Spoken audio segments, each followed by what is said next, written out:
Hey Bat fans, Luke here, ready to bat chat about the highly controversial release of the issue that was Batman issue number 50. And this video is going to be a little bit different. This is not really going to be a full-fledged review, mainly because this is one, this book caused some baggage. And it's not just me. A large strife for the Bat fans do feel kind of slighted with the release of this issue. So this is me just kind of doing a reflection of it. I read it on the 4th of July. I actually read it digitally because my books didn't come till Monday. So I kind of said in my last video, Batman Death of the Maidens, that I was not going to sit there and wait till the week after the book was released to read this particular issue because of all the hype. And I was actually kind of excited for. And when I read that digitally, and I was kind of glad I read it digitally for once, mainly because it was kind of a forcing function for me to not do a review, because if I had my books on time, or even during that weekend, I would have done a video on it.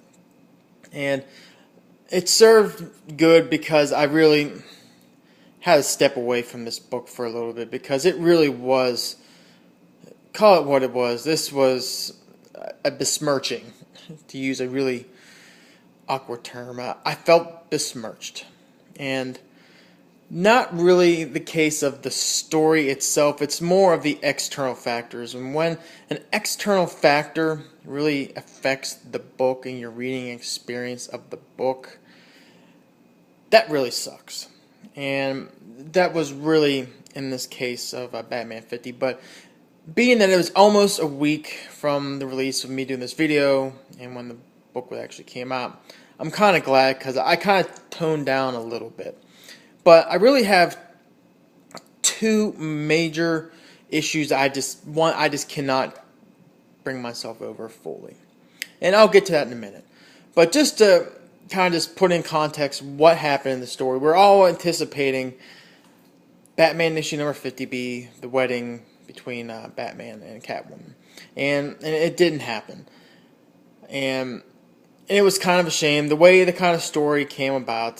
This book really was, what it came down to, basically the bulk of the issue was great art. I'm not going to pull the book out of the sleeves on this one, because I just don't really want to. And it's a shame because the art was really good inside. You had great art by Yanin on the main part of the story, and then kind of what you had was a conversation between Batman and Catwoman done via two different letters between the two, as they were kind of reminiscing of their feelings for each other over time and whatnot. And the story or the letters were juxtaposed, these great pinup art that we have from a great clash of Batman artists, ranging from Greg Capullo, Lee Weeks, Lee Bermejo, to name a few. And basically what it comes down to at the end is that Batman and Catwoman agreed to actually get married on a rooftop, which was fitting due to, if you're reading the storyline that Tom King has crafted between the two. I mean, rooftops is a major story plot that kind of weaves throughout, and basically what comes out about it is that Catwoman leaves him, quote-unquote, at the altar on the rooftop, and does not go through the wedding. And we find out through many other means that are released, that is revealed in this book, that is basically a plot by Bane through the means of Joker, Riddler, Thomas Wayne, Gotham Girl, ventriloquist, I forget who else, but mainly it was Holly Robinson who kind of nudged Catwoman to not marry Bruce by planting a thought in their head that basically Batman becomes happy when they get married. He cannot really be the Batman that people need. And that was basically the issue. And the story itself, and I'm kind of evolved my feelings about this book through a lens that if the external factors surrounding this issue, and we'll get into two major ones I want to talk about, if those external factors were not in play, I wouldn't be as so downtrodden on this book. Because if you look at it, and it does have its flaws, and I'm not going to deep dive into it because I just really don't want to go that much into this one. The story could actually be pretty good. It has potential. Yeah, it sucks that they did get married, but if you kind of see some things that Tom King was kind of nodding about in this, you could see potential for future stories that could actually be pretty good. But the problem comes, like I said in the beginning, external factors really did infest and squander the potential this book had. And this is where I'm supposed to talk about the two external factors that just really teed me off about this issue. And the thing that really teed me off while I was disappointed about it was the story it didn't tee me off. It didn't piss me off, as some might have. And I'm kind of in the camp where I'm going to tag two videos below, done by Andrew Cutter and my good YouTube buddy Joshua Hayes. You watch their videos, I'm kind of in the middle in that. Both were staunch supporters of the wedding, and they were extremely disappointed that the wedding didn't occur. And I see their point of view.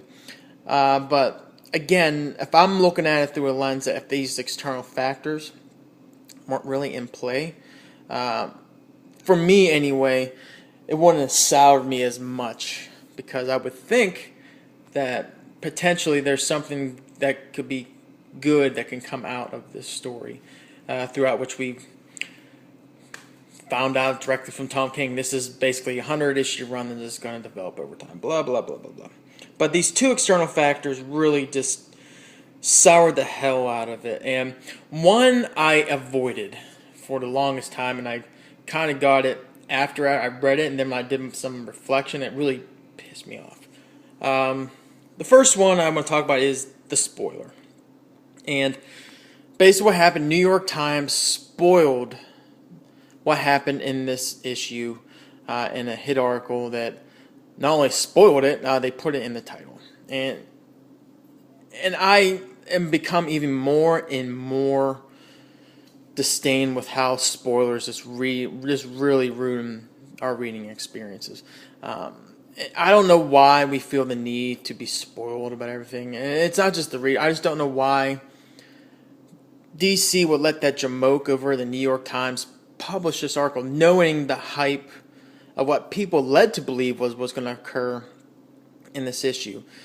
Knowing that people, like it's been said on numerous videos, that retailers really invested a lot in this issue through staying up late, ordering a ton of issues, coordinating social events at their establishment, all that to be basically ruined because of a article in the New York Times by someone who probably doesn't really give a shit about the Batman character, or at least this run, or its impact on the readers.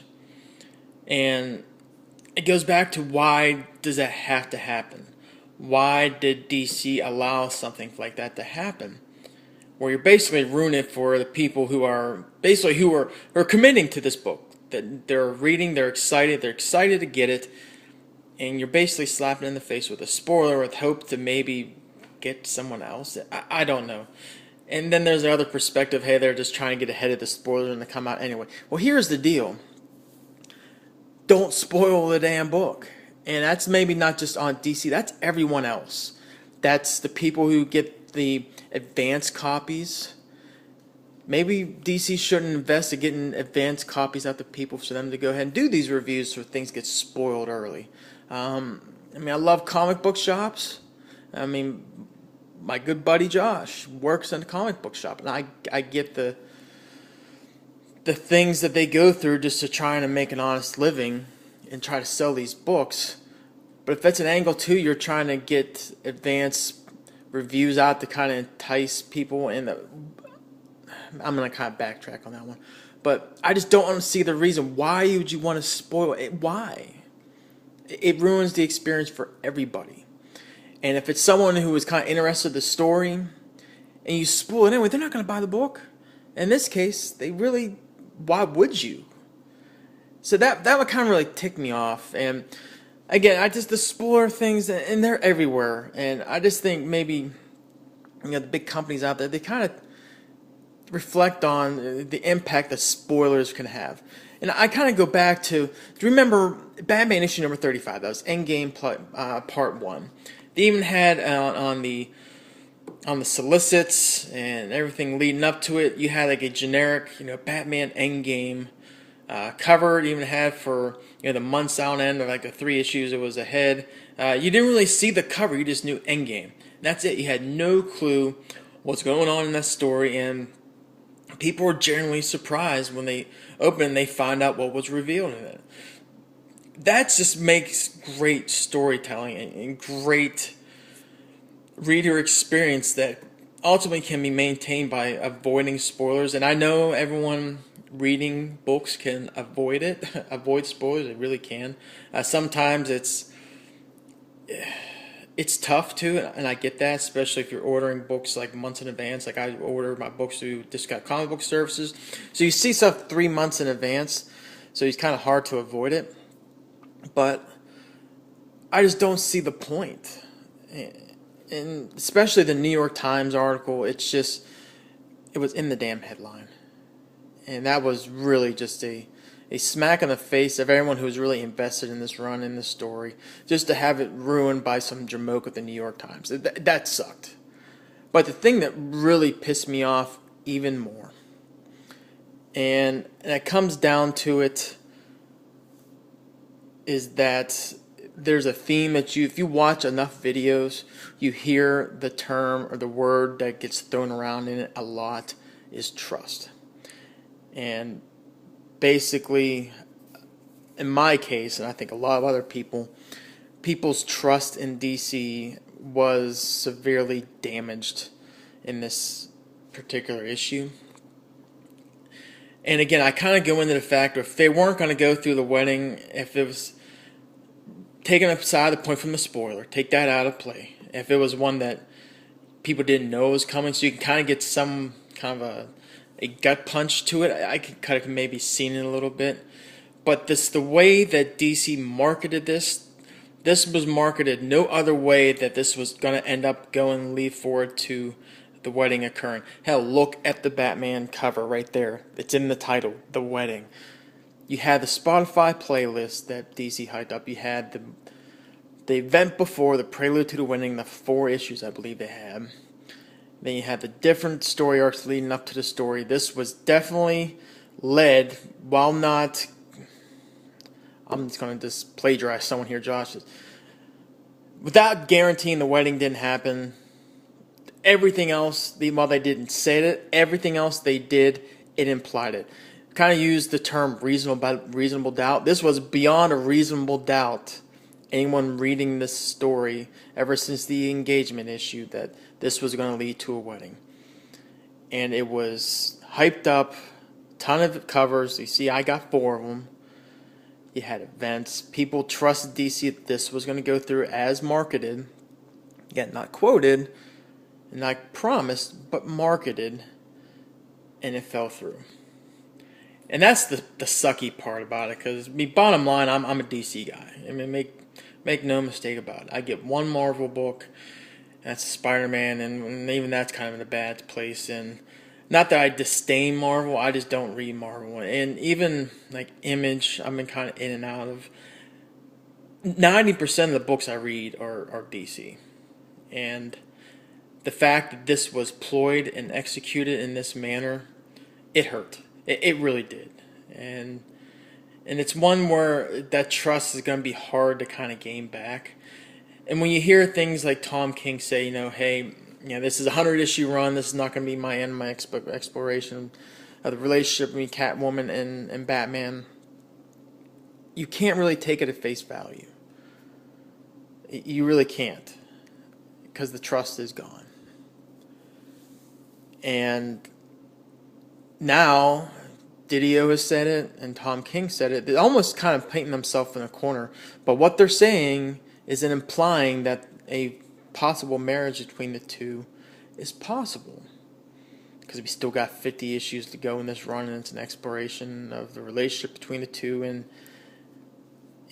if you don't go through it, because now there are going to be people sitting there taking them at their word that there's a possibility that this is still going to go. And I hate to break some hearts. It's not.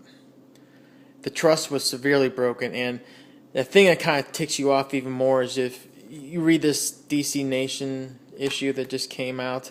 It's the first page. It's a letter by Dan Didio, and he's really talking about this big issue that's coming up. It's going to be, huge in scope, and he's talking about DC getting into really crafting a mission statement to really push the line. And what he says, it's right here. I read it and I cringed. When writing stories like this, Batman 50, one of the biggest hurdles is how well our readers know the DC universe. It is implied because it's implying that the readers trust the DC universe. They know it and they read it and they trust that they won't be taken advantage of. And it clearly did not pan out as Mr. Didio said. And there's more to it, and it's just, I read that, I used the word insulted. I was severely insulted after reading that. And this is one where the trust is going to take a while to kind of win me back. I'm going to keep reading DC. It is what it is, but the ploy that they chose to go forward with in this issue and how it was handled,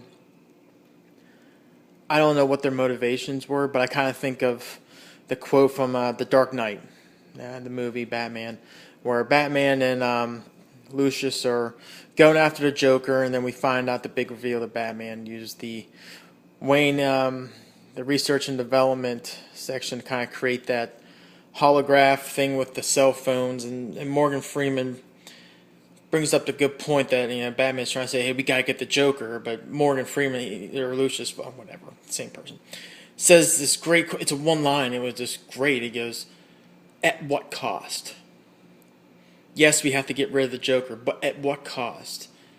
In that point in the movie, you're inferring the intrusion of civil liberties and privacy and all that good stuff. But in an event to maybe appease the masses through people who probably won't read the book anyway, through the spoiler, through the New York Times, and to go through and lead people on like the wedding's going to go through, hype the wedding, hype the events surrounding it, and to pull it and go a different direction, yeah, it might, get people talking, but at what cost? I think the cost that was paid in this was the trust of obviously long-term Batman and DC readers, and maybe folks who are really on the fence about getting into DC Comics or Batman might not do so, and then there's the people who obviously just bought it just for the speculation value. That's going to go away. So I think there's going to be long-term implications for what happened in this issue, and that's the cost. And I don't think the executives at DC kind of thought this one through. And I don't know if I blame Tom King as much. I do kind of put some ploy in him and somehow the story's kind of hyped out. But the thing with the night show interview he did, helping kind of market this particular issue, does not leave him totally without blame. So, yeah, I'm just gonna kind of end this one here. We'll see. I mean, again, I'm definitely gonna keep reading Batman, but this one was a kick to the junk, and I kind of been going as like a roller coaster since this issue kind of came out, going up and down as far as how either disappointed or angry. And this thing, when I read this last night, that just pushed me over the edge. That pissed me off. But again, at what cost? I think there's a cost that got levied on Batman readers, specifically this Batman reader, that obviously going to linger around for quite some time. So, bummer video. I'm sorry about that, but just wanted to reflect a little bit about this issue and kind of like the two big things that this really was just wrong. So, anyway, until next video, gotta do something positive. We'll see. Until then, take care.